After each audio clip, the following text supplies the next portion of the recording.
Ideas are worth nothing without execution. Steve Jobs said that. Adding, execution is worth millions. Steve Jobs was pointing out what he observed in his time as the head of Apple and Pixar. It was that people have no shortage of ideas, and often people get caught up in the fun and excitement of having a new idea, which is all fine and dandy and can be the seed that grows into something amazing, but that's all it is. It's just the seed. If you don't plant it, you don't nurture it, you don't water it, grow it, then it's not going to feed you. So ideas without execution are worth pretty much nothing. That means execution is everything, which sounds complicated, but it's really just taking action. Everything that you want in life comes on the other side of action. Welcome to Change Made Easy. Changing your habits, routines, and actions is hard. We make it easy. My name is Paul Levitin. I am a board-licensed health and wellness coach and behavior change specialist, and I have been working for over 10 years with people just like you, helping them build better habits, routines, and actions into their lives so they can achieve their goals. If you aren't taking action right now and you have a goal you are trying to accomplish, that means something has to change. And if you want to be able to sustain a change, you have to make it easy. And that's why I'm so excited for you to hear today's conversation.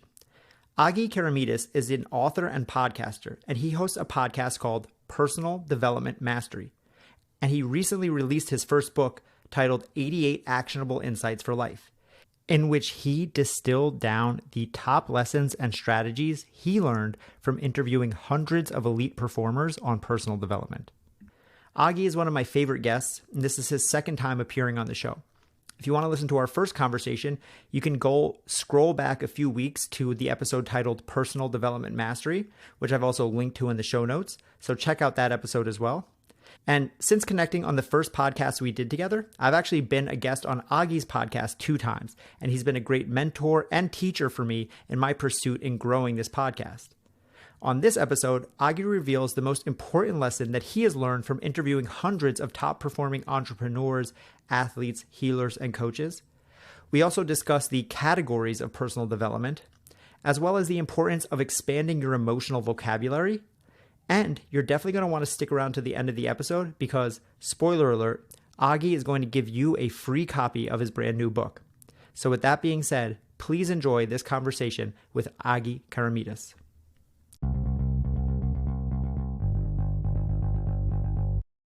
In your book, 88 Actionable Insights for Life, you talk about the 10 categories for personal growth. Could you go into those and either break down all 10 or a handful of the ones that you have found to be the most impactful? Thank you. I'm very glad that I have the book right next to me because I would be a little bit unprepared to tell them by heart, but it's a great question. I will give a little bit of a preface here so that what I'm about to say makes more sense. So the book is called 88 Actionable Insights for Life, and there are insights that I've gained either directly or indirectly from my podcast. And because there is, my podcast is Personal Development Mastery, so there is a variety of topics. So I broke them down and I separate them into separate categories. So these 88 insights, they're not randomly scattered in a book, so you don't know where to start. They are categorized, and I think that's very important. So I will share some of the categories now. The first one, passion and purpose. So actionable insights about, discovering or uncovering your purpose, or there is one particular insight that talks about how some believe that our purpose must be a grandiose mission, to impact 1 billion people. It's nothing like that. So there are, each of the insights, I will also add this, is short. So it is 1-2 pages. The most is 3 pages long. So they are quite quick to, read. So one category, very important, setting goals and achieving them. Then I have something that is right down your alley: body, health, wellness. Then one so important: master your emotions and master your state. Then I have a category of gratitude, which is a trait, a state of being. It is many things, gratitude, but it is, I believe, one of the cornerstone ingredients in living a happy life, a fulfilled life, a successful life. And then some more I have are visualization, some mindset traits, and so on. A couple of more, and some final tools. So that's, an overview of some of the categories. One, I think, one of my personal favorites is mastering your emotional state, because, as I said, it's so essential. I don't know. I can't find such a strong word to. I can't overemphasize. Yeah. One, I think it's great how you broke all of this down into categories, small 1, 2, 3 page insights. As you said, actionable insights. I'm all about action. And with too much information, we get that information overload, and we end up just reading or never even reading the book, and it never goes anywhere. So I love that you kept it short and sweet and simple to make this something that people can actually go out and take action with.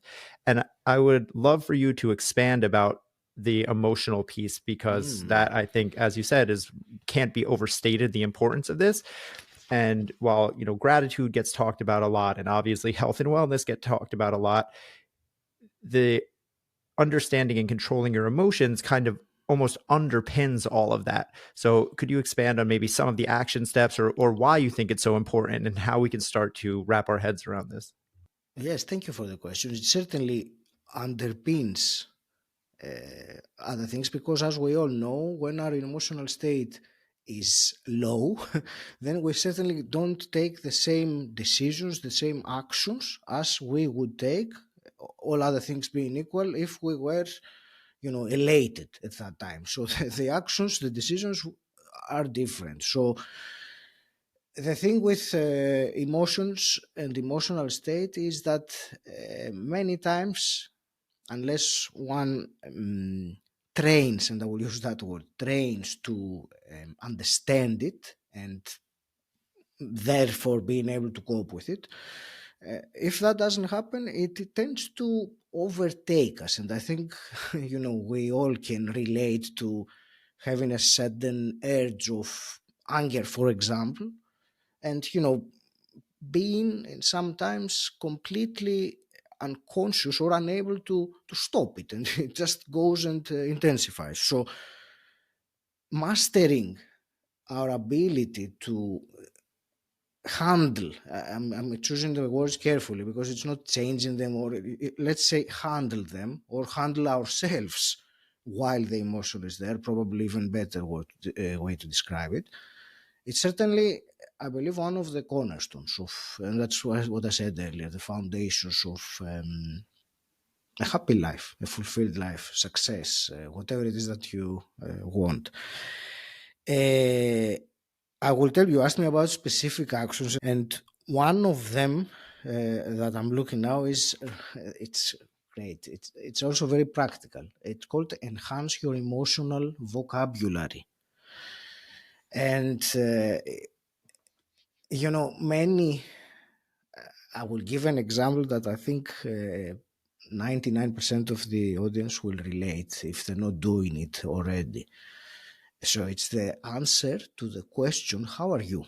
Which we probably hear, how many times a day. So, how are you? I'm fine. Or, I'm not that good. Or something like that.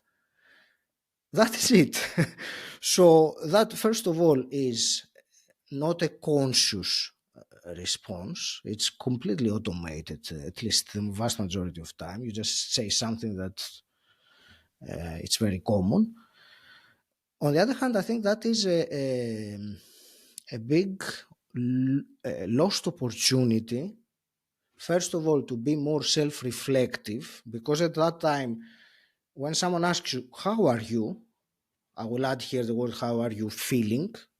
Okay, that's how I would, translate the question.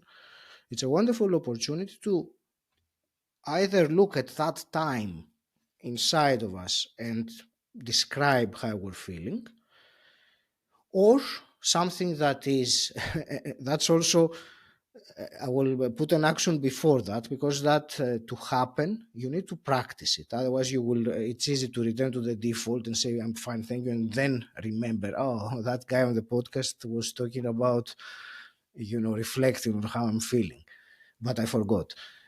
One great practice you can do to enhance it, and it's all about taking the action. Otherwise, the theory, what we can talk about wonderful things, but unless you do it, it won't make any difference. So the practice is, if you journal in the morning, to spend 1 minute writing down how you're feeling. And this can be even one word, but not a word like, happy or I feel okay, or a word that is really part of an enhanced vocabulary. And there is an example vocabulary that was from one of my guests. So I will give an example so that it becomes more clear of what I'm talking about. So he calls it the emotional vocabulary, and it has main different categories. For example, you could be feeling peaceful, like the big bracket of peaceful, or happy, or on the other hand, fearful or confused. Okay, so I'll give a couple of examples from one of the positive, let's say, states, and one of the non-positive. So instead of happy, you could say I feel happy today, but you could say I feel glad, joyful, cheerful, encouraged, delighted, excited, elated, proud, hopeful, confident, optimistic, ecstatic, exhilarated, wonderful. And you can download and have the vocabulary right next to you, but this gives you the ability to be more reflective, because I'm not just happy, I am excited because of this and that. So that, and I will bring it back to what I was saying earlier, once you practice this exercise as a journaling exercise, the emotional vocabulary, when someone asks you, so how are you feeling today, you can actually say what you have been journaling about. But anyway, so imagine if someone asks you, so how are you today? And you use the word that you have been journaling about, reflecting, which is actually how you're feeling that day. The two benefits that I can directly, imagine coming from that one is that you are more self-reflective with your emotions, and therefore that allows further to improve them. And the other, it also gives a great handle to have an intriguing conversation with another human being, rather than closing it, fine, thank you. And because if you use and you say, I'm feeling mischievous today, the other person will probably lean in and say, okay, so what do you mean? What? So that's one example out of the, mastering your emotional state, Paul. Hey, real quick, we'll be back to the show in just a few seconds, but right now I have to ask you for a huge favor.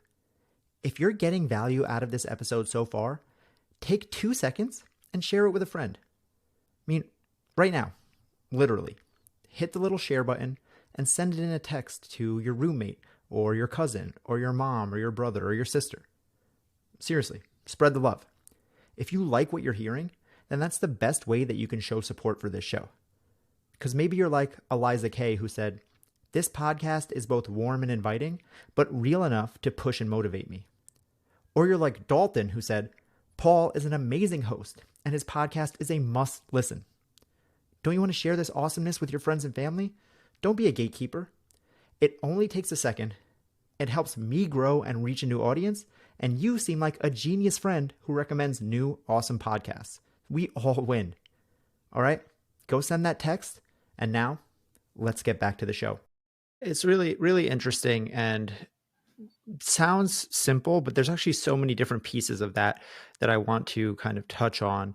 The first thing is it's interesting because I don't think I've ever spoken about this on the podcast, but I actually made a decision years ago that whenever someone asks me, how are you doing, or what's up, what's going on, that I'll only answer with excellent or amazing. Because when I started to learn about the subconscious mind, and I realized that what you say over and over gets programmed into your subconscious. And this is when I was working at a gym. So I would be at the gym for 8 hours a day, and there's hundreds of members, and I knew a lot of them. They'd always come up to me as they come in and out throughout the day. Again, I'm there all day, but I'm seeing hundreds of different people throughout the day. Hey, Paul, how's it going? Hey, Paul, what's up? And I thought, if every time it's fine, okay, it's going, what message is that programming into my subconscious? But if I say amazing every time, 100 times a day, 200 times a day, 300 times a day, what message is that programming into my subconscious mind? And ever since then, that's exactly how I ask. That's probably the question that we get asked the most out of any question, just as humans going throughout our lives. You're at the cash register, you're at the drive-through, you're talking to the person at the bank, whatever it is. How you doing? How's it going? First thing when you pick up the phone, over and over and over. So this literally programs us, and it's something that we have direct control over. As you said, Agi, it is practice, but your step goes a little bit deeper than mine, because mine was just it's still a kind of surface level thing, but I want to flip it to a positive. So rather than just being, it's okay, it's good, it's amazing. But what I like is the digging deeper into the next layer emotion of it's not just happy, as you said, it's elated, it's joyous, it's all of these different things, because there's a concept of naming your emotions to be able to claim it, right? It's very, when everything is just good or bad, it's like, well, that's very bland. But when you dig a little bit deeper into the actual real feeling, as you said, mischievous, devious, content, these are all different things that have different meanings for us.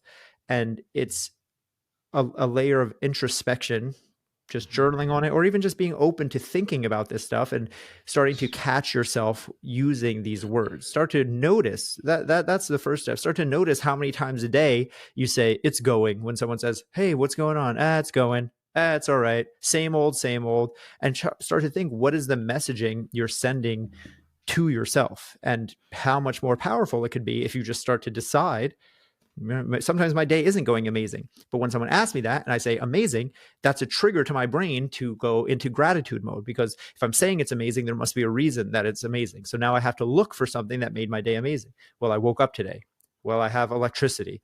Well, I have a great partner. I have a dog. I have all of these things. So even when I want to say, oh, it's going, it's whatever, I force myself into that gratitude mode, which is another one of the 10 categories that you spoke about. So all of this stuff kind of interacts together. And something that I've been hearing you talk about specifically, I'm very keen on words and how we start to shift our words and our verbiage throughout life, because I know that our words become our thoughts become our words, but our words also become our thoughts, and our thoughts become our actions. So something that I know that you've been talking about on your podcast a lot recently, and Agi's podcast, Personal Development Mastery, is one of my favorite podcasts. The links for everyone listening are in the show notes. I've been interviewed on his show as well, so definitely go check that out. But something I've heard you talk about more recently is a shift more towards spirituality. That's a word that you've been using a lot. So I'm curious where that came from and how you see that difference or similarity, or spirituality compared to personal development, and what those two to you mean. It's a great question, and a multifaceted one also. I will start, you were mentioning the words that become our thoughts. Words become worlds. It becomes our world, so they are extremely important. So I'm just emphasizing what you said. Regarding spirituality, I have, let me put it this way. I have two quite distinct sides. One of them is my left brain analytical, scientist with a dentistry degree and a master's degree that requires, evidence, requires a- an intellectual understanding of things. On the other hand, I have a very dominant, I would say, in many ways, and I will explain what I mean by that, side that is spiritual. I'll use the word and I will explain how I mean it.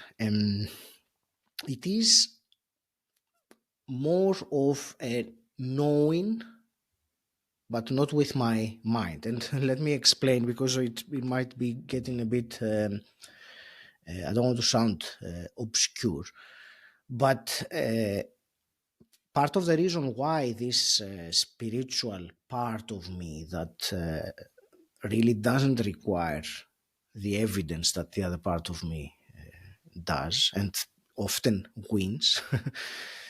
One of the reasons I am like that is, I believe, because of my history. When I was, and I don't remember if we talked about that last time when we met on the podcast, but when I was in university back in Greece, my best friend, who was studying to be a dentist alongside me, at some point felt a very strong calling inside of him to pursue a spiritual calling.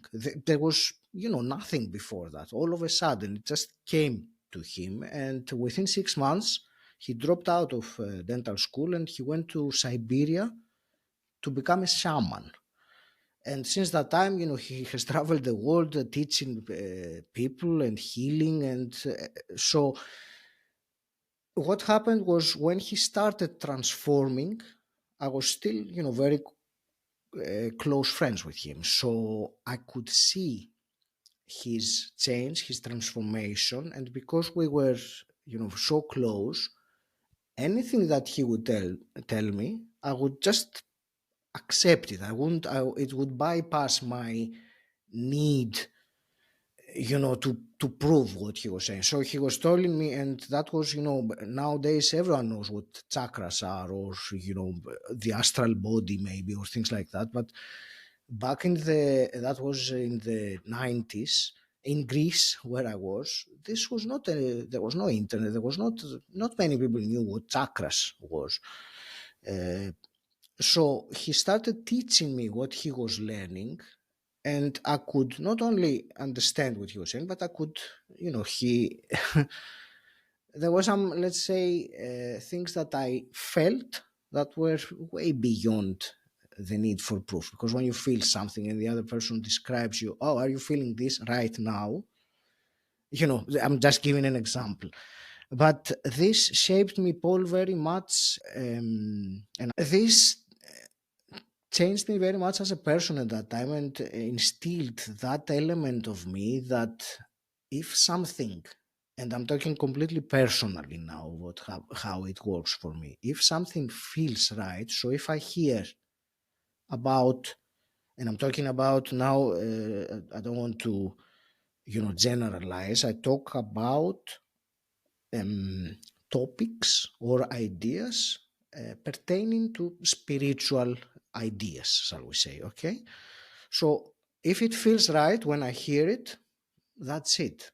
I don't need to start researching the internet and reading books about to see whether, the gurus agree with this. No, it is, and that has really simplified very much my how this feeling, or knowing is probably a better word, it's not a feeling, that's knowing that I am part of a bigger whole. Because that is, for me, how if you ask me to define spirituality, the simplest way I would put it is that I feel being part of something bigger than me. I'm not, separate as we believe with our, egoic identity and so on. So what I love there, again, words are very important to me. You said you said feeling, and then you corrected yourself, and you said a deep knowing. And right in the beginning, as you're talking about the logical versus the emotional side of your brain, that's what I struggle with exactly, right? Very similar backgrounds.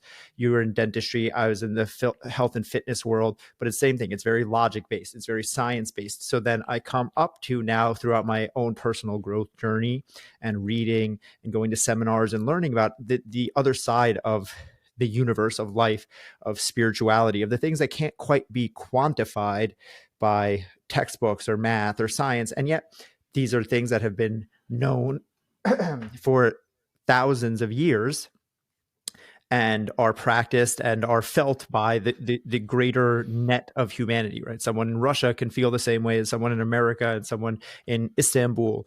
And we just sort of know.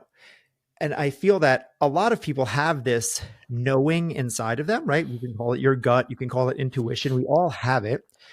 But the hard part is trusting it, because that's everyone has this as a human, where we just go, well, like, yeah, I kind of get it. I kind of feel it. I kind of know it. We all know what we quote unquote should do. We talked about the shoulds on our last episode, and that's a big one. But we all have this feeling inside of us, this knowing, this. So we are a part of something greater, right? You go out into nature, you see a giant mountain or the ocean or a forest, and you're just like, there's something out there bigger than us. And yet the hard part is to trust it. So how did you start to cultivate that within yourself, especially when you have that science logic brain pushing back at every given moment? I liked how you described it. You used the word cultivate it, and it certainly is something that I am still cultivating. I have not mastered it. There are a few things that come to mind to answer your question. One of them is you start with smaller things. It's a very simple thing to do. Rather, don't trust it on whether you are going to take a divorce tomorrow or not, but on smaller decisions. It could be, even what to have for lunch, or some simple things like that. Practice it. And when I say practice it, how I would do it would be to set mentally the question, the intention. So what should I have for lunch? And stop and allow for an answer to come. Of course, the question there is the answer, does the answer come indeed from my intuition, or does it come from my mind? And that, again, it is, I wish there was a simple way to say that it's A or B. Again, it needs practice. It needs, cultivating it so that you know where it's coming from. If I were to give some, let's say, characteristics that have helped me distinguish between, whether the response I'm receiving to my question comes from my heart, shall we say, or from my mind, one of them is that the one that comes from the heart, the soul, the intuition. Paul, I'm using all these words completely interchangeably, and whatever comes more, natural to someone to relate with. When it comes from there, it has for me a feeling like it's coming up, maybe from the heart, from the chest, and it is like a bubbling feeling. It coming up and bubbling, and very important characteristic, it is not urgent, and it is not something that you think about it, you say, oh my god, this is terrible. It's not, in my experience anyway. Whereas on the other hand, if it is a thought that coming from your mind and not from your heart, it has for me the opposite characteristics. It sounds like it is urgent. It sounds like there is some fear element involved, what if element.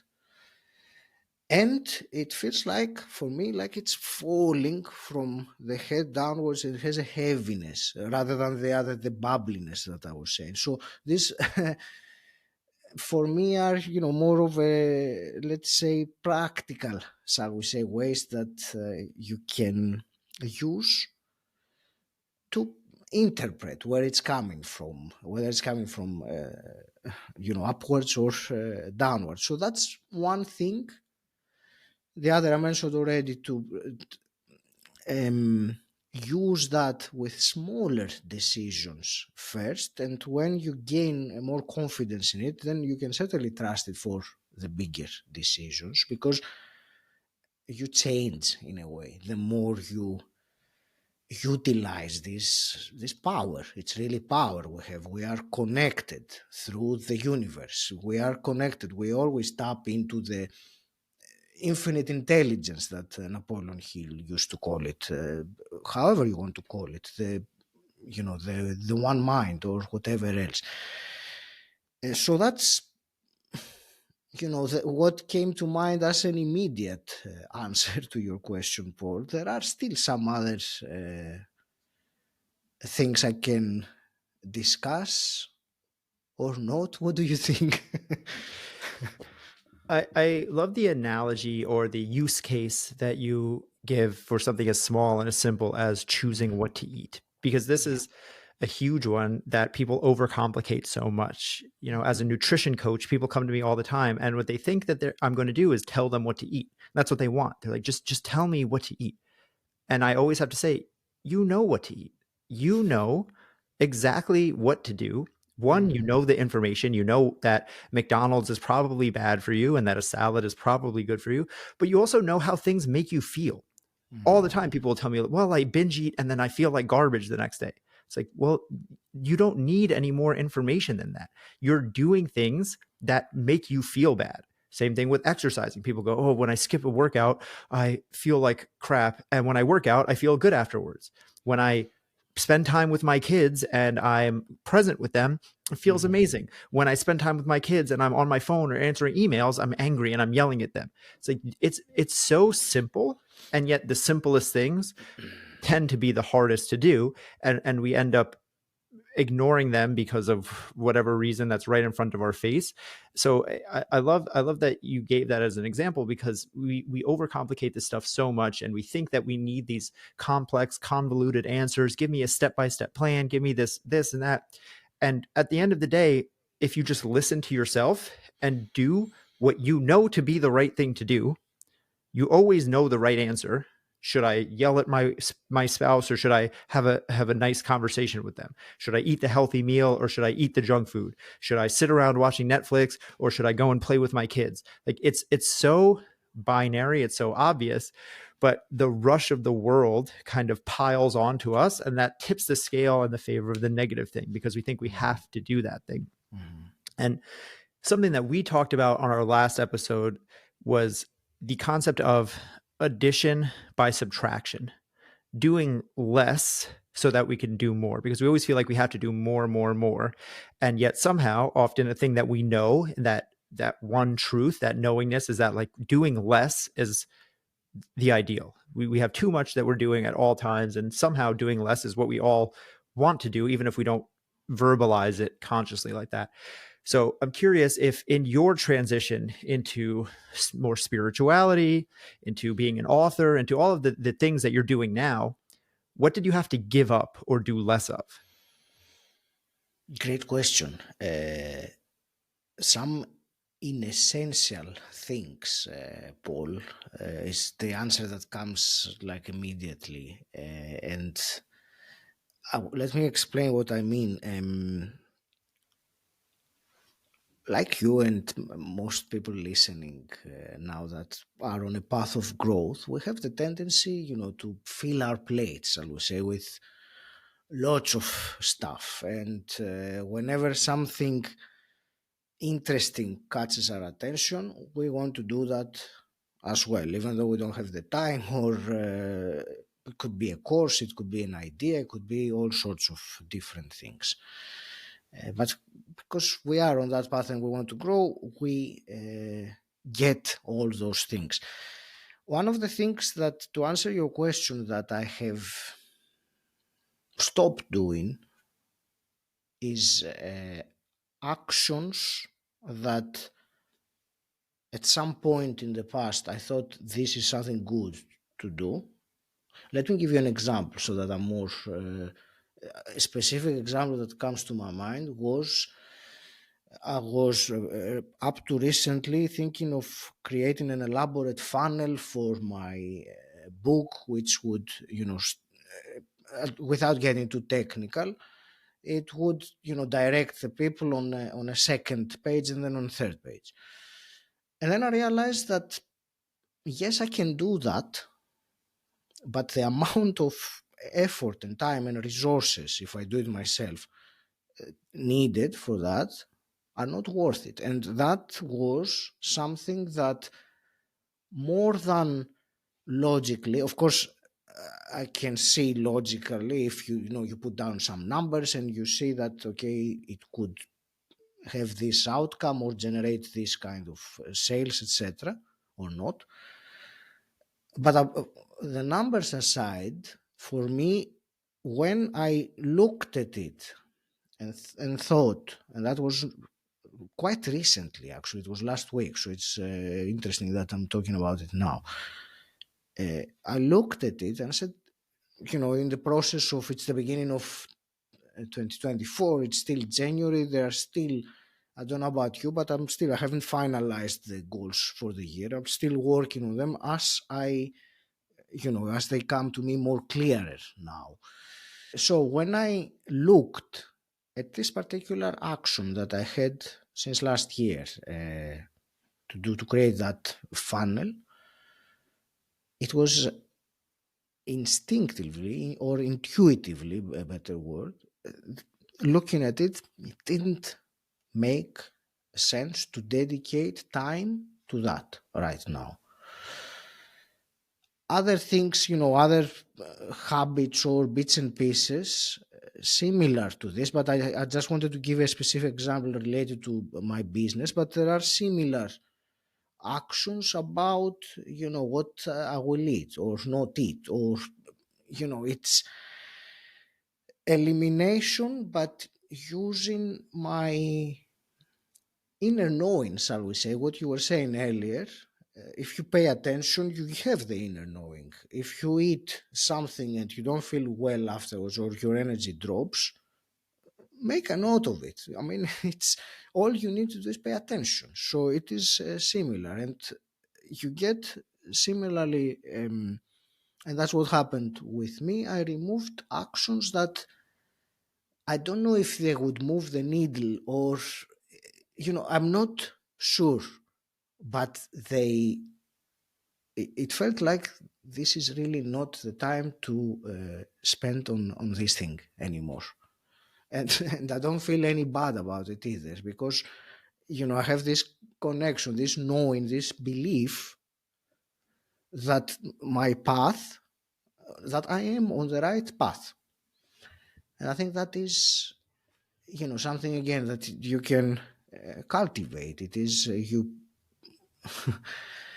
it's something that you gain. It is inner strength in a way, or self-mastery, to be able to have this belief or this conviction that even though let's say the financial situation is bad, I still feel that I'm walking in the right direction. And that's something that you can either feel it or not feel it. So that's doing more or less Yeah. or less. Yeah, that's I definitely agree. And again, we've used that inner knowing, that inner compass, whatever you want to call it. And we talked about already learning to trust that. We all have that inside of us. And it's something that I've seen. We spoke about this a little bit before we started recording, that my goal with this podcast is to find that golden thread of success, that all people who are successful in all areas and all endeavors have commonalities in their actions and their thoughts and their beliefs and their patterns.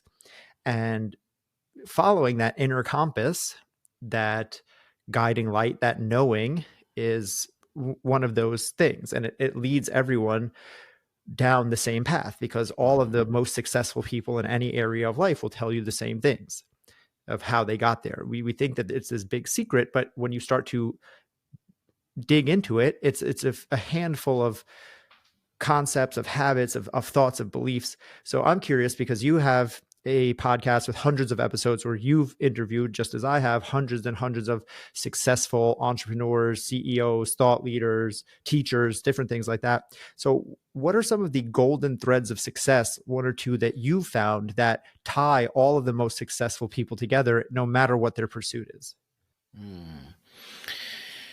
It's a great question, and what we have been talking for the majority of the conversation, mastering your emotional state and having some underlying belief in, you might not want to call it spirituality, you might want to call it your life's path or your mission or your North Star, it doesn't really matter, but having that belief. Gratitude, Paul, is another thing that, you mentioned it, it comes up all the time.